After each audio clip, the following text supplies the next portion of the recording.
You can own the tallest building in the city and still have nobody waiting for you when your world falls apart.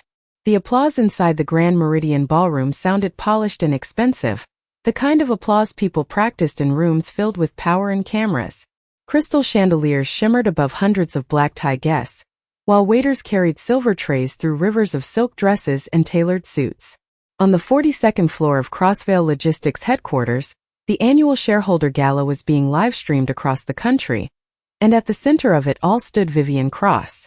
Her white gown draped elegantly against her figure, sharp yet graceful, the kind of beauty magazines called untouchable. She held herself with the poise of someone who had spent years teaching the world not to see weakness. Her platinum earrings caught the stage lights each time she turned her head, but tonight something behind her gray eyes looked tired. Very tired. "Miss Cross," one of the board members said into the microphone, his voice smooth enough to hide the knife beneath it. "After careful consideration, the board has voted to move in a different direction." The room shifted. Not loudly, just enough. Champagne glasses paused halfway to lips. Smiles tightened. Cameras zoomed in. Vivian blinked once, almost imperceptibly. "You're removing me," she said quietly. "Effective immediately," another board member replied. "This company needs stability." A few uncomfortable coughs echoed through the ballroom. Nobody moved toward her. Nobody defended her. The woman who had built a billion-dollar empire from a warehouse office and a folding table suddenly looked completely alone beneath the lights she once controlled. Vivian nodded slowly, refusing to let her voice crack. "Understood." Then she stepped away from the stage before anyone could watch her break. Her heels clicked sharply against marble floors as she crossed the lobby, each step colder than the last. Outside, rain hammered against the glass walls of the tower, turning downtown Chicago into a blur of silver and red taillights. Her phone buzzed endlessly in her hand.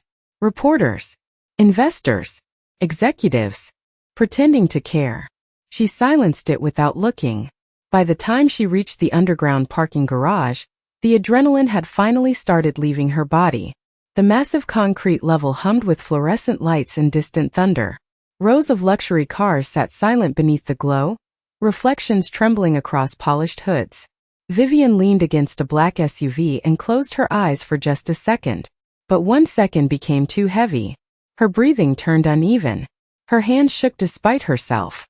She pressed trembling fingers against her forehead, as if she could force the panic back inside before anyone saw it. Most people walked past without slowing down.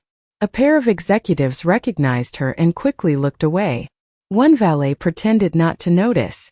Somewhere in the distance, tires hissed across wet pavement. Then a quiet voice broke through the hollow echo of the garage. "Ma'am, you probably shouldn't drive right now." Vivian looked up sharply. Standing a few feet away was a man in navy maintenance coveralls with rainwater darkening the shoulders of his jacket. Coffee stains marked one sleeve. His employee badge read Caleb Mercer. Mid-40s. Tired eyes. Calm posture. Not handsome in the polished corporate way she was used to, but steady. Grounded. Like someone who had learned how to survive difficult things without announcing it to the world. He held out a small packet of tissues and a paper cup of coffee. "It's cold out tonight," he said simply. Vivian stared at him, confused. "Are you asking me for something?" Caleb shook his head once. "No, ma'am." The fluorescent lights buzzed softly overhead while rain rattled through the garage entrance beyond them. For a moment neither spoke. Then Vivian looked down at the coffee in his hand and realized something that unsettled her far more than the boardroom betrayal upstairs. After the worst night of her life, the only person who stayed was the man nobody important ever noticed. Before we continue, subscribe and turn on the notification bell if you enjoy stories like this. And honestly, who do you think is wrong here? Comment below. Now let's keep going. Vivian stared at the paper cup in Caleb Mercer's hand as though kindness itself had become unfamiliar to her. The steam curled softly into the cold garage air, while rainwater dripped somewhere in the distance with slow metallic echoes. She had spent years surrounded by people who wanted things from her. Investors wanted leverage. Executives wanted promotions. Reporters wanted scandals. Men wanted proximity to power. But this tired maintenance worker standing under fluorescent lights looked at her without calculation, and somehow that unsettled her more than betrayal ever could. "I am fine," she said quietly, though her voice lacked its usual sharpness. Caleb nodded once, not arguing. "Maybe," he replied. "But you still look like somebody who has not eaten dinner." A faint scoff escaped her before she could stop it. It was not amusement exactly, more like disbelief. Caleb stepped toward a nearby vending machine against the concrete wall and slid in a few wrinkled dollar bills. The machine buzzed loudly before dropping a small packet of crackers into the tray. "Here," he said, holding them out carefully. "Not gourmet, but it helps." Vivian looked at the crackers, then at him. "You do realize who I am, right?" Caleb shrugged lightly. "You are a person having a rough night." The answer landed harder than she expected. Above them, an elevator opened with a ding, and several employees stepped into the garage laughing about stock prices and after-parties. None of them even glanced her direction. Vivian lowered her eyes for a moment. "That fast," she murmured. Caleb frowned slightly. "What?" "People move on fast." The fluorescent lights flickered once overhead. Caleb leaned casually against the concrete pillar beside him, keeping enough distance not to crowd her. "Most people do not know what to do with pain," he said. "Especially somebody else's." Vivian crossed her arms tightly against herself. Her white dress suddenly felt ridiculous down here among oil stains and damp concrete. "You talk like a therapist." "No, ma'am," Caleb said with the faintest trace of a smile. "Just a dad." Somewhere beyond the garage entrance, thunder rolled low across the city. Vivian finally accepted the coffee from his hand. It was cheap coffee, probably from the employee break room upstairs, but the warmth spread through her fingers in a way she had not expected. For several quiet seconds neither spoke. Then a soft voice suddenly echoed from down the garage hallway. "Daddy!" Vivian turned. A little girl around 9 years old stood near an open maintenance office door rubbing sleep from her eyes. She wore pink sneakers, oversized headphones around her neck, and a backpack covered in tiny hand-drawn stars. Her blonde hair looked slightly messy from sleep. Caleb immediately straightened. "Hey, Lilybug," he said gently. "You were supposed to stay on the couch." The little girl walked toward him carrying a coloring book against her chest. Then she noticed Vivian. Her eyes widened slightly, not because she recognized the famous CEO, but because she saw tears gathering carefully behind a stranger's mascara. Children always notice sadness adults tried hiding. "Oh," Lily whispered softly. "Is she okay?" Vivian looked away quickly, embarrassed by the question. Caleb crouched beside his daughter. "Miss Cross had a long night." Lily nodded with surprising seriousness for a child her age. Then she reached into her backpack and pulled out a folded drawing. "Daddy says bad days feel smaller when somebody stays with you," she said shyly, holding the paper toward Vivian. Vivian hesitated before taking it. The drawing showed a little house beneath a storm cloud, and beside the house stood 3 stick figures holding hands under one umbrella. At the top, written in uneven marker, were the words, "Nobody should stand in the rain alone." Vivian stared silently at the picture while the cold garage hummed around them, and for the first time that entire night, the woman who once controlled boardrooms worth billions suddenly looked dangerously close to crying. The drawing trembled slightly in Vivian Cross's hand, though she tried not to show it. The fluorescent lights above the garage buzzed softly while cold rain continued spilling down the entrance ramp outside like silver threads under the city glow. For years she had stood in rooms filled with applause, awards, interviews, private jets, and men who called her extraordinary. Yet somehow a child's crayon drawing hit harder than any speech she had ever heard. Lily shifted shyly beside her father. "I made that after my dad got sick last winter," she explained quietly. "He said storms always look bigger when you face them alone." Caleb gave a faint sigh through his nose. "Lily." "What?" she asked innocently. "It is true." Vivian lowered her eyes back to the drawing. Nobody should stand in the rain alone. Such a simple sentence. Childish even. But the words settled into the hollow space inside her chest that years of success had somehow failed to fill. A black luxury sedan suddenly pulled into the garage lane nearby, tires hissing across wet concrete. The driver stepped out quickly with an umbrella in hand. "Miss Cross," he called urgently.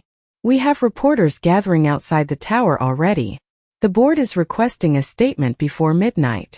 Vivian's expression hardened automatically, like a steel door slamming shut on instinct. Caleb noticed it immediately. 1 second she looked wounded. The next she looked untouchable again. "Tell them no comment," she said coldly. The assistant hesitated. "Ma'am, with respect, investors are panicking." "Then let them panic." Her voice cut sharply through the garage before fading into silence again. The assistant nodded nervously and returned to the car. Vivian closed her eyes for a brief moment after he left, as though holding herself together had become physically exhausting. Caleb studied her quietly without judgment. Lily tugged gently on her father's sleeve. "Daddy, can we stay a little longer?" she whispered. "It is still raining hard." Caleb glanced toward the storm outside. "For a few minutes." Lily smiled softly before wandering back toward the maintenance office where a tiny portable television played cartoons with the volume low. Vivian watched her disappear through the doorway. "She trusts you completely," she said quietly. Caleb slipped his hands into the pockets of his work jacket. "I tried to give her reasons to." The answer lingered between them. Vivian looked away toward the endless rows of concrete pillars stretching through the underground level. "I do not think anyone has ever trusted me like that." Caleb frowned slightly. "I doubt that." "No," she said with a tired smile that barely existed. "People trust what I can provide. There is a difference." Somewhere overhead, thunder rolled again, softer this time. Caleb leaned against the wall beside the vending machine. "When Lily was 6, he said slowly, she asked me why grown-ups lie about being okay." Vivian glanced at him. "What did you tell her?" "I told her adults think being strong means hiding pain." He paused briefly. "Kids usually know better." The garage fell quiet again except for distant rain and the low hum of building ventilation. Vivian stared at the paper cup warming her hands. "You speak very carefully," she murmured. Caleb shrugged lightly. "Words matter when somebody is hurting." That sentence struck her harder than it should have. In her world, words had always been weapons. Negotiations, contracts, press conferences, threats disguised as strategy. But this man spoke like language itself was supposed to comfort instead of control. For the first time all evening, Vivian noticed the exhaustion in Caleb's face too. The faint shadows beneath his eyes. The cracked skin on his hands from years of physical labor. The quiet patience of a man carrying responsibilities nobody applauded. Yet despite everything, he had stayed. Not because she was famous. Not because she was wealthy. Simply because she looked alone. And somewhere deep beneath the armor she had spent years building around her heart, something small and fragile began to break open. By the time Vivian Cross finally left the underground garage, the rain had slowed into a cold mist drifting across downtown Chicago like smoke beneath the streetlights. Caleb Mercer stood quietly beside the maintenance office doorway with Lily half asleep against his shoulder, while the black sedan disappeared up the exit ramp. Neither he nor his daughter said anything for several seconds. Then Lily looked up softly. She looked sad in a rich person way. Caleb let out the faintest breath of amusement. "What does that mean?" Lily shrugged against his jacket. "Like everything around her is expensive except her feelings." Caleb looked toward the empty garage lane where the sedan had vanished. "Get your backpack, Bug," he said gently. "It is late." 40 minutes later, Vivian stepped into the silence of her penthouse overlooking Lake Michigan. The private elevator opened directly into marble floors, towering windows, and furniture so perfectly arranged it barely looked lived in. The city glittered below her like another galaxy, distant and cold. Usually she loved the view. Tonight it felt hollow. She kicked off her heels near the doorway and crossed the living room slowly. The only sound came from the soft hum of recessed lighting and the rain tapping against 80-story windows. Her phone vibrated again across the kitchen counter. 27 missed calls. 14 text messages. 3 emergency board meeting notifications. Vivian silenced the device and poured herself a glass of water instead. Her reflection stared back at her from the darkened windows. Elegant white dress. Perfect makeup slightly smudged beneath tired eyes. A woman the business world called unstoppable. Yet all she could think about was a little girl holding out a crayon drawing in a parking garage. Nobody should stand in the rain alone. Vivian lowered herself onto the edge of the massive sectional sofa overlooking the skyline. The penthouse suddenly felt enormous in the worst possible way. No laughter. No music. No warmth. Just polished surfaces and silence expensive enough to echo. Her assistant had once called the apartment architectural perfection. Tonight it felt more like a museum built for someone who forgot how to live inside it. She closed her eyes briefly and heard Caleb's calm voice again. Bad nights pass faster when somebody stays. The strange part was not what he said. It was how he said it. No performance. No hidden agenda. Just quiet sincerity from a man with coffee stains on his sleeve and exhaustion behind his eyes. Vivian stood abruptly and walked toward the kitchen island, where a stack of unopened luxury invitations waited beneath a crystal bowl. Charity galas. Investor retreats. Fashion launches. Endless rooms full of people trying to impress one another. She suddenly felt exhausted by all of it. Her gaze drifted toward the dining area where a 12-seat marble table sat untouched beneath soft amber lighting. She had lived here almost 6 years and could barely remember the last real meal shared with another person. Not a negotiation. Not a networking dinner. A real meal. Her chest tightened unexpectedly. Across the city, Caleb unlocked the front door to his small 2-bedroom apartment above a corner laundromat on the north side. The hallway smelled faintly like detergent and old wood. Lily shuffled sleepily inside carrying her backpack while Caleb switched on the kitchen light. The apartment was modest but warm. Family photos covered the refrigerator. A half-finished school project sat beside a bowl of fruit on the counter. The soft yellow lamp near the couch filled the room with a kind of comfort money could never imitate. "Daddy?" Lily asked quietly while slipping off her shoes. "Do you think she is alone right now?" Caleb paused while hanging up his jacket. Through the small kitchen window, rain slid slowly down the glass. "Probably," he admitted softly. Lily frowned. "That makes me sad." Caleb looked toward the hallway for a moment before answering. "Me too." Back inside the penthouse, Vivian sat alone in the darkness with the city glowing beneath her feet. And for the first time in years, success no longer felt like safety. It felt like isolation wrapped in beautiful packaging. The next morning arrived beneath heavy gray clouds that hung low over Chicago like the city itself had not slept. Traffic crawled through rain-slick streets while headlines exploded across every financial network in America. Vivian Cross removed as chief executive officer. Crossvale stock volatile after sudden leadership shakeup. Analysts debated her future in polished television studios while strangers online turned her downfall into entertainment before sunrise. But none of that felt real to Vivian anymore. What felt real was the silence inside her penthouse. She stood barefoot near the kitchen counter wearing an oversized cream sweater instead of designer silk, staring at a cup of untouched coffee that had long gone cold.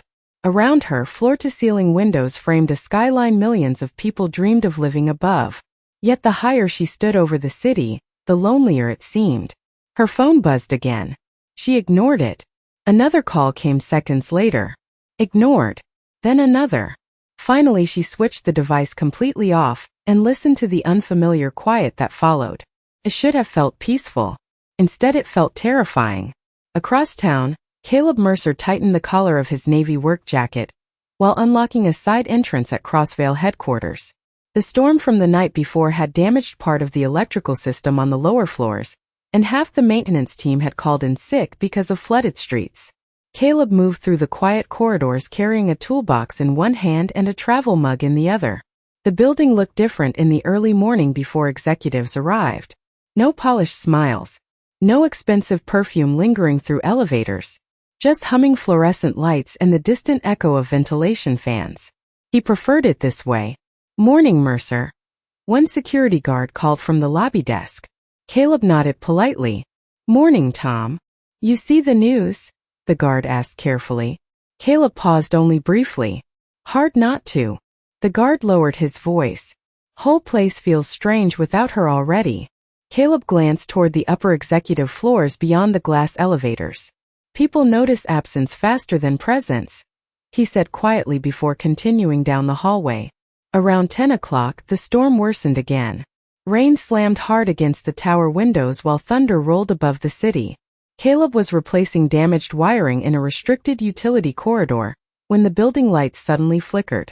Once. Twice. Then half the executive wing went dark. A sharp alarm beeped somewhere overhead. Caleb immediately grabbed his radio. Maintenance to central systems. I am heading upstairs. By the time he reached the executive level, emergency lights cast long amber shadows through empty hallways. Assistants hurried anxiously between offices carrying laptops and paperwork, while distant thunder rattled the glass walls. Caleb moved quickly toward the electrical control room, but as he passed the private executive lounge, he noticed someone sitting alone near the darkened windows. Vivian. She sat perfectly still on a leather sofa with both hands wrapped tightly around her arms. The emergency lighting painted soft gold across her pale face, but something about her posture stopped him cold. She looked frightened. Not professionally stressed. Truly frightened. Caleb slowed carefully. Miss Cross. She flinched at the sound of his voice before quickly trying to compose herself. The backup generators failed on this floor, she said too fast. I was just leaving. Another crack of thunder shook the windows. Vivian's breathing tightened almost immediately afterward. Caleb noticed the small tremor in her hands. You do not like storms, he said gently. She gave a short laugh without humor. I do not like losing control. The lights flickered again. For one brief second the lounge went completely dark before emergency power returned. Vivian shut her eyes hard, her composure cracking at the edges. Caleb set down his toolbox quietly beside the wall. Hey, he said softly. You are okay. She looked at him then, really looked at him, and something inside her finally gave way beneath the exhaustion of the past 24 hours. No, she whispered honestly for the first time in years. I am really not. The storm rumbled through the city outside while the maintenance worker everyone overlooked pulled a chair beside the most powerful woman in the building and simply stayed there in the dark with her. The storm continued hammering against the glass walls of Crossvale headquarters, while amber emergency lights painted the executive lounge in soft gold and shadow. Caleb Mercer sat quietly across from Vivian Cross with his toolbox resting near his boots and rainwater still darkening the shoulders of his jacket. Neither of them spoke for a while. The silence felt different now. Not cold. Not awkward. Just honest. Outside, lightning flashed across the Chicago skyline, briefly illuminating the empty offices beyond the lounge. Vivian stared toward the windows with her arms folded tightly against herself. I used to love storms, she admitted softly. Caleb glanced at her. What changed? A faint smile touched her lips before fading again. Life. The word lingered heavily between them.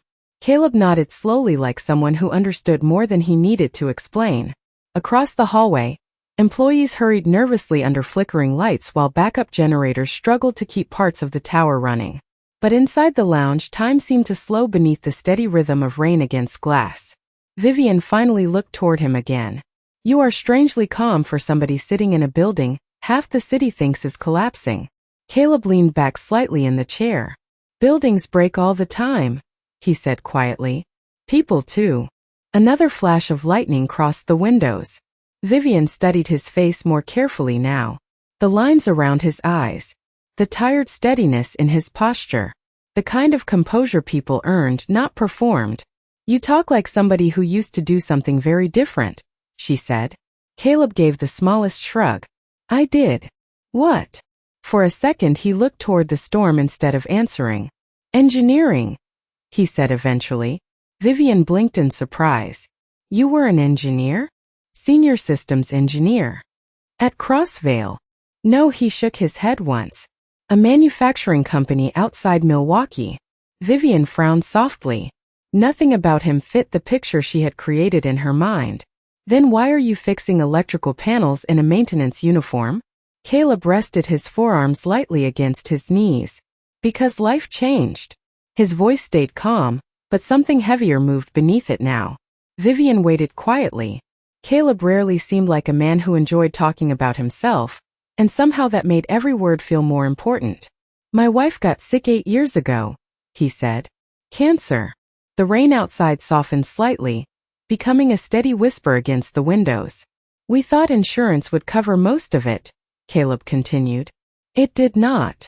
Vivian lowered her eyes. Caleb spoke without bitterness, without dramatics, which somehow made the story hurt more. I started taking extra contracts. Nights. Weekends. Whatever. Paid. He paused briefly. Then Lily was born early, and suddenly the job with good benefits mattered more than the title on my office door. Vivian felt something tighten painfully in her chest. What happened to your wife? Caleb's expression softened with quiet grief that time had gentled but never erased. She passed away when Lily was 3. Silence settled over the room. Deep silence. The kind that respected pain instead of trying to interrupt it. Vivian looked down at his rough hands resting loosely together. Hands that repaired broken systems all day while carrying losses most people in her world would never survive gracefully. And you never went back? She asked carefully. Caleb shook his head. Lily needed stability more than I needed status. Another crack of thunder rolled across the skyline, softer now, farther away. Vivian leaned back slowly against the couch cushions, overwhelmed by the strange ache spreading through her chest. Men in her world talked endlessly about sacrifice while protecting stock options and luxury lifestyles. But this man had quietly rebuilt his entire life around protecting one little girl without demanding applause from anyone. You gave everything up, she whispered. Caleb looked toward the stormlit windows. No, he said gently. I kept what mattered. The emergency lights flickered softly overhead while Vivian Cross sat speechless beside a maintenance worker the world overlooked every day, suddenly realizing she had spent years surrounded by successful people, and almost none of them possessed the kind of strength sitting quietly beside her now. 3 days after the storm, Chicago finally woke beneath clear skies and pale autumn sunlight. The city looked cleaner after the rain, washed in cold gold and silver reflections that shimmered across glass towers downtown. But inside Vivian Cross, nothing felt clear yet. The headlines had slowed, though not disappeared. Analysts still debated her downfall on television panels while social media dissected every rumor surrounding Crossvale logistics. Her lawyers wanted statements. Investors wanted meetings. Public relations consultants wanted damage control. Vivian ignored them all. Instead, she found herself thinking about a maintenance worker with tired eyes, and a daughter who drew pictures about kindness. That thought alone felt absurd. Yet by Friday evening, she was standing outside a modest brick apartment building on the north side carrying a paper bakery box she suddenly felt foolish for bringing. The laundromat downstairs glowed softly blue beneath flickering neon signs while warm light spilled from second-floor windows above. Vivian looked completely out of place in the neighborhood with her tailored camel coat, elegant boots and black town car waiting at the curb. But for once in her life she did not care. Upstairs, Caleb opened the apartment door with visible surprise. Miss Cross. Vivian lifted the bakery box awkwardly. I was told people usually bring dessert when invited somewhere.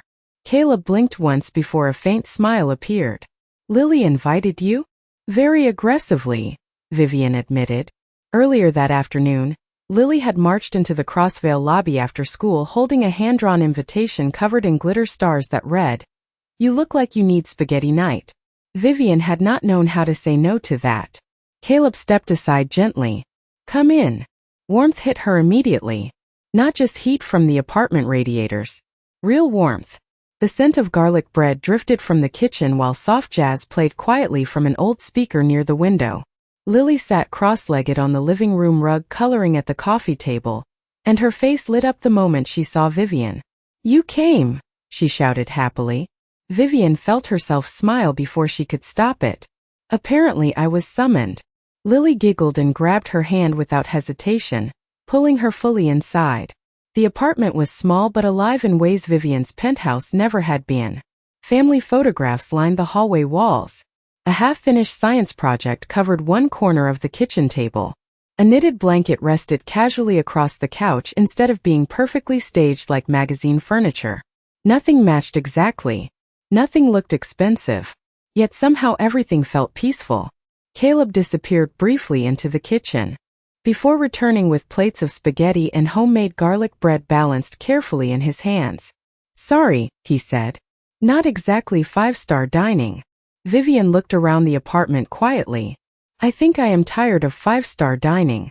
Lily immediately launched into stories about school, while swinging her feet beneath the table. She talked about a spelling test disaster, a playground argument, and her dream of owning a golden retriever one day. Caleb listened patiently between bites, occasionally correcting her manners with gentle reminders. Vivian watched them both in silence for several moments. The easy rhythm between father and daughter felt almost foreign to her. Nobody was performing. Nobody was trying to impress anyone. They were simply together. At one point, Lily accidentally knocked over her cup of orange juice across the table. "Oh no," she gasped. Caleb immediately reached for paper towels. "It is okay, Bug."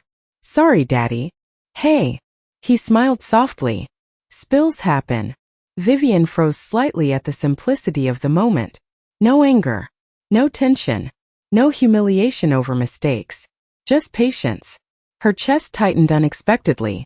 Growing up, perfection had been survival. Weakness invited criticism. Failure invited punishment. Yet here in this tiny apartment above a laundromat, a little girl spilled juice and was met with kindness instead of fear. Caleb glanced toward Vivian while wiping the table. "You all right?" She realized too late that her eyes looked glassy. Vivian lowered them quickly toward her plate. Her voice softened. "I forgot homes could feel like this." Silence settled gently over the apartment then. Not awkward silence. Healing silence. Outside, traffic hummed faintly through the city streets while warm kitchen light wrapped around three people sitting at a scratched wooden table. And for the first time in years, Vivian Cross did not feel lonely while eating dinner. By the end of October, the trees lining Chicago's north side had turned shades of copper and gold, their leaves scattering across sidewalks beneath cold evening winds. Weeks had passed since the storm at Crossvale headquarters, and for reasons Vivian Cross still could not fully explain, the small apartment above the laundromat had quietly become the safest place in her life. She came for simple dinners now. Sometimes coffee. Sometimes just conversation after Lily finished homework at the kitchen table. There were no cameras there. No negotiations. No one asking for statements or strategy. Just warmth. Real warmth. On Thursday evening, rain tapped gently against the apartment windows while Caleb stood at the stove stirring tomato soup in an old pot. Lily sat curled on the couch beside Vivian drawing tiny paper snowflakes for an upcoming school project. Soft piano music drifted from a nearby radio, blending with the smell of grilled cheese and rain-soaked streets outside. "Miss Vivian," Lily said seriously while holding up a crooked paper snowflake, "this one looks emotionally unstable." Caleb laughed quietly under his breath. Vivian blinked in surprise before smiling harder than she had in weeks. "Emotionally unstable?" Lily nodded confidently. "I heard it on television when they talked about the stock market." Caleb shook his head while setting bowls onto the table. "Maybe we should watch fewer business channels." Lily grinned proudly. "I am basically an economist now." The room filled briefly with soft laughter, and Vivian realized something startling in that moment. She had not laughed naturally like this in years. Not polished laughter for interviews. Not controlled social laughter. Real laughter. The kind that loosened something tight inside the chest. Later that evening, after Lily disappeared down the hallway to shower before bed, quiet settled gently through the apartment again. Rain streaked slowly down the kitchen windows while Caleb rinsed dishes beneath warm water. Vivian sat at the table watching him silently for several seconds before finally speaking. "I talked to one of my attorneys today." Caleb glanced back lightly. "That sounds dangerous." A faint smile touched her lips before fading again. "I offered to fund a full scholarship program for children of single parents through Crossvale." Caleb dried his hands with a dish towel. "That sounds like a good thing. I named it after Lily." He looked genuinely surprised by that. "Vivian. And I want to offer you something too." The air shifted quietly between them. Caleb leaned against the counter while rain tapped softly outside. Vivian straightened slightly, returning for a moment to the composed businesswoman the world knew. "I still have influence with several firms," she said carefully.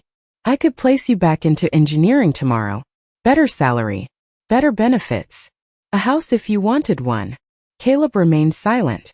"You should not still be fixing electrical panels in a basement," she continued softly. "Not after everything you gave up." Caleb studied her face for a long moment before answering. "You think this life is beneath me?" Vivian immediately shook her head. "No. That is not what I mean." "Then what do you mean?" The kitchen glowed warmly around them while distant thunder murmured softly beyond the rain. Vivian lowered her eyes briefly. I guess. Her voice weakened slightly. I want to repay you somehow. Caleb looked toward the hallway where Lily's soft humming drifted faintly from the bathroom. Then he looked back at Vivian. You do not owe me anything. Caleb, you stayed with me when nobody else did. He nodded once. Because you needed somebody to stay. Silence filled the apartment. Deep and still. Vivian's eyes shimmered slightly in the kitchen light. Why? She whispered. Why did you care? Caleb walked slowly back toward the table and rested his hands lightly against the chair across from her. His voice remained calm, steady, almost painfully sincere. Because leaving hurting people alone does not make pain smaller. Vivian looked down immediately as tears finally escaped despite every effort to hold them back. Not graceful tears. Not cinematic tears. Real ones. Quiet ones. The kind that come when someone finally feels safe enough to stop pretending they are fine. Caleb did not move toward her. Did not interrupt her grief. He simply sat beside her beneath the warm kitchen light while rain whispered against the windows. And for the second time in her life, Vivian Cross realized the strongest person in the room was the one who never needed power to make others feel protected. 6 months later, winter arrived softly over Chicago. Snow drifted through the evening air in slow white spirals beneath glowing streetlights while families bundled in coats hurried toward the warmth of holiday concerts and school performances across the city. Inside the small auditorium of Lincoln Elementary School, rows of folding chairs filled gradually with parents holding paper programs and steaming coffee cups. Children peeked nervously from behind red stage curtains, while teachers adjusted microphones beneath soft yellow lights. Near the center aisle, Caleb Mercer sat quietly in a dark sweater with one leg crossed over the other, holding a tiny bouquet of white daisies wrapped in brown paper. He looked calm as always, though the faint tension in his posture betrayed the nervous pride every parent carried during moments like these. Beside him, one empty seat remained open. Caleb glanced toward it briefly before checking his watch. Lily had spent weeks practicing piano for tonight's winter recital. She pretended not to care whether she played perfectly, but Caleb knew better. Children always searched the audience for the people who mattered most. The auditorium lights dimmed slightly as soft chatter settled into silence. Then just before the performance began, the rear doors opened quietly. Vivian Cross stepped inside wearing a cream wool coat dusted with snowflakes. But she no longer entered rooms the way she used to. There was no entourage now. No security. No polished corporate armor surrounding her. Her blonde hair rested loosely over her shoulders, and her expression carried a softness the business world had never seen before. Several parents recognized her immediately, whispering in surprise. Months earlier, financial magazines had called her downfall catastrophic. But after quietly funding nationwide support programs for single parents and stepping away from corporate warfare entirely, public opinion had slowly changed. Not because of press releases, because people sensed sincerity when they saw it. Vivian spotted Caleb immediately. He stood halfway from his chair as she approached. I thought you might be late, he murmured. Vivian smiled softly while removing her gloves. I missed one board meeting in my life, she whispered back. Apparently I retired immediately afterward. Caleb laughed quietly under his breath, and for a moment the years seemed lighter on both of them. Vivian sat beside him just as the curtains opened. Children walked nervously onto the stage beneath warm golden lights while proud parents lifted phones to record every second. Then Lily appeared at the piano bench in a pale blue dress with tiny silver stars stitched along the sleeves. Her eyes searched the audience immediately. When she spotted both Caleb and Vivian sitting together in the third row, her entire face brightened. It was small, brief, but real. Caleb leaned back slightly in his chair while Vivian watched Lily place her hands carefully against the piano keys. Soft music soon filled the auditorium. Gentle, imperfect in places, honest. Snow continued falling outside the windows while children's laughter echoed faintly through school hallways beyond the theater doors. Halfway through the song, Vivian suddenly felt tears gathering again. Not from sadness this time. Something else. Something warmer. She glanced sideways toward Caleb sitting quietly beside her beneath the dim auditorium lights. The same man who once offered her vending machine crackers in a parking garage when the world walked away. The same man who never treated her like a headline, a fortune, or a fallen executive. Just a human being who needed kindness. Caleb noticed her wiping at her eyes and gave her a small questioning look. Vivian shook her head gently, smiling through tears she no longer felt ashamed of. "I am okay," she whispered. And for the first time in a very long time she truly meant it. The music drifted softly through the auditorium while snow covered the city beyond the windows, and somewhere between heartbreak and healing, a woman who once owned skyscrapers finally discovered the one thing money had never been able to buy. Place where somebody stayed. Thank you for being here until the very end. Your support truly means a lot to this channel. Before you leave, tell us, are you watching as a husband, wife, mom, dad, or just someone who enjoys stories like this? Share your answer in the comments below. And if you enjoyed this video, please subscribe for more stories every week.